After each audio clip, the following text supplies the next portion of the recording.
Well, 'tis the season, boys and girls. We are in December, the final year of this historic 2025 year.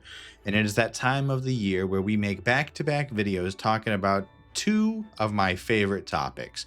So this week we will be talking about my three favorite games I played this year.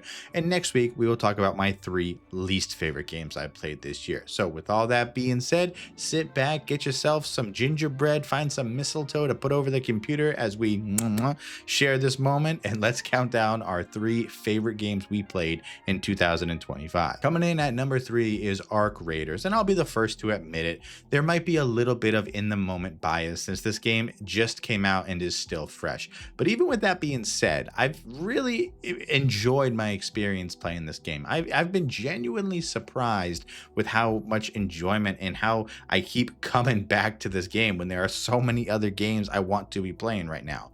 Extraction shooters, they're an interesting genre because I believe that your enjoyment of the game is directly linked to how serious you take the game.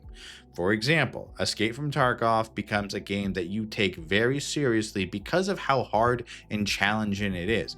Similarly to a game like Hunt Showdown, where you inevitably just every time you play it, you ramp up the seriousness because you get more loot, you get more expensive things, you just there's more risk as you progress through the game.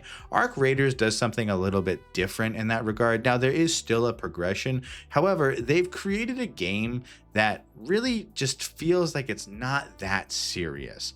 And it feels like it really didn't turn up all the ultra sweaty meta obsessed experience that you get with every other extraction shooter out there, or really just any sort of PvP game in general.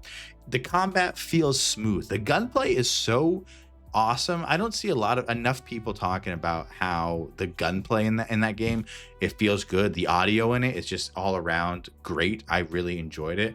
The AI robots are challenging without being unfair. Most of the time when you lose and die in that game, it doesn't feel cheap. It feels like you just didn't bring the right gear or you had the right things. You might expect a far range battle with something and you need a close range gun, so you get tangled up and you die. You might need a close range battle and you bring a long range gun and you get tangled up and you die. It's just things that happen. And although there are people who are not happy with the PvP, see my last video if you want to see that. You could just look at the comments. You find a bunch of people who think the PvP should be removed. I've still had tense standoffs with people that have led into teamwork. I've ran with full squads. I've really gotten to experience all the different variations of this game. And I'm someone who has probably put closer to 30, 35 hours into this game. And there are still enemies that I don't even dare fight yet. I'm not even comfortable getting close to them or fighting them. I run away when I see them. And that says a lot about how a game is scaled and how it keeps respecting the world in a way that doesn't just feel like it's a looter shooter repeat like so many other games in the past have done it. Arc Raiders reflects how far games have really come in this genre for the short time that it's been, sort of there. Not just visually, but mechanically, and especially with the AI. Because I think about this a lot when I play this game. I remember when we were kids. Think back when you were a kid playing on your Xbox or Xbox 360 or PlayStation 2 or whatever you played with. When you played a game that had AI combat in it, it really sort of just felt like it was on easy mode. And it felt like there was really no challenge to it, even when you would up the difficulty. Well, now games have come so much further. And I think that's something that we don't appreciate a lot when we consider modern games, is how challenging the AI can be. But here's the last point I'll talk about it. If you're someone who wants to step away from the ultra competitive gaming scene, the meta chasing, the content creator tier list, best loadout, best builds, Arc Raiders is really a perfect middle ground game. And although those people still exist in this game, the ultra competitive, meta chasing, high end, wanting to be the best of the best, as time progresses, those players will jump trends like they always do. And they'll go from game to game to try to compete to be the best player. And so when they leave, what will remain is the true community of this game. And I really do think it's going to be a positive helpful group of people that are going to want to, sure, get in gunfights from time to time, but primarily it's going to be about community, and that's what'll make this game last. But enough of that being said, that is my number 3 game of the year. Coming in at my number 2 most favorite game of 2025. Now, this is going to be a little surprising, but it's Claire Obscure's Expedition 33. Now, let me be very clear about this. This game is going to win Game of the Year. There's no debate, there's no hesitation, there's no really surprise. This will be the Game of the Year, and that's totally okay because it's not my Game of the Year, as you can do math and know numbers that 1 is before 2, and this is coming in at number 2. But this game was so popular and it was so really taking the world by storm that the fact that we're even still talking about it at the level that we do in December really shows how popular it was when it did come out.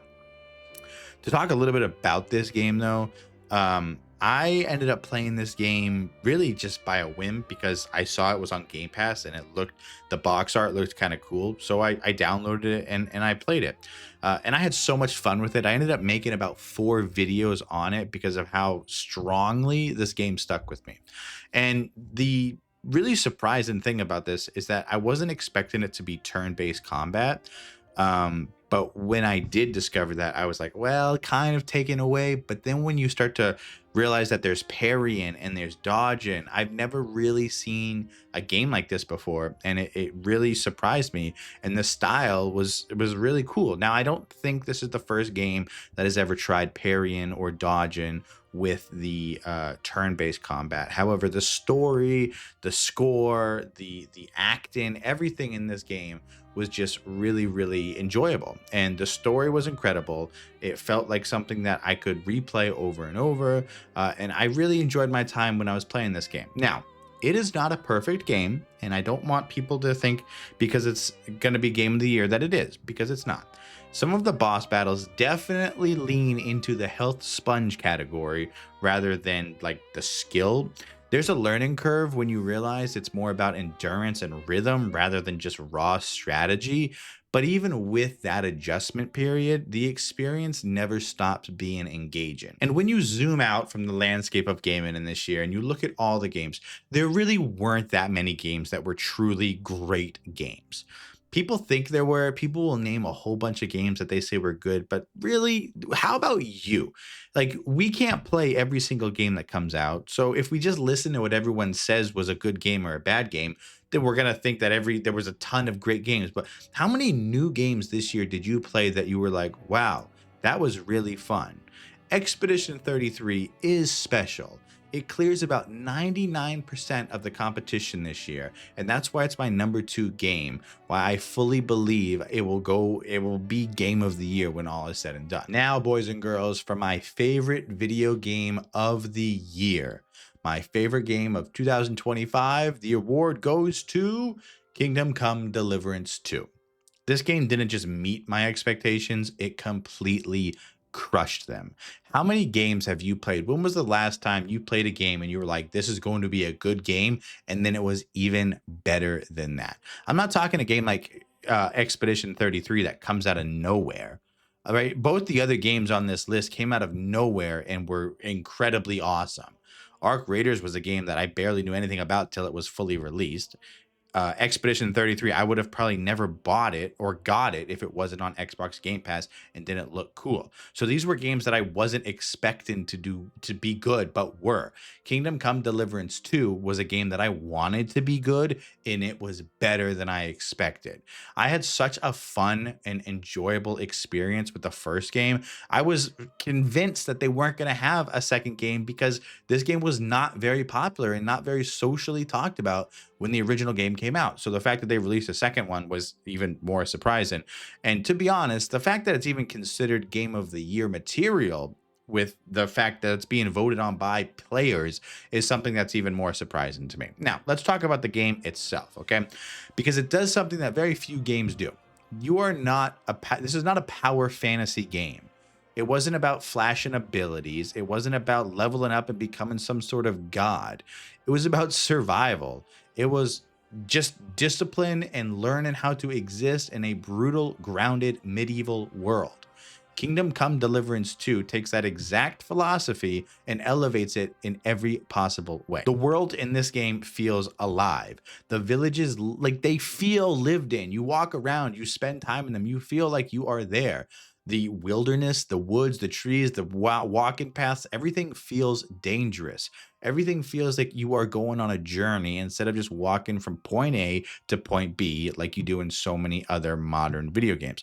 The game itself looks absolutely incredible. There's a long story about which engine they decided to keep it in rather than evolve into Real Engine 5. Go ahead and look into that if you want to learn some cool things. But the landscapes, the weather, the armor, the architecture, it all works together so well and really sells the illusion that you were truly living in a historical setting.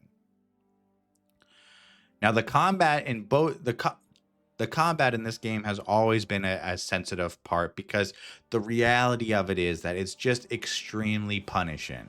It's been something that has been one of the bigger turnoffs of this game in general, is because you can't just plug and play. You have to understand your weapons. You can't just button mash through fights. Every encounter feels dangerous, especially early on. And even later on in the game, you can still get overwhelmed if you're careless. It's one of the few games where every single fight feels like it actually matters. And that's what makes this series, and this game specifically, so special to me. It's the commitment to realism. You're not overpowered. You don't magically become a god just because you leveled up. You have to train. You have to prepare. You have to eat, sleep, manage your gear, and actually think through situations.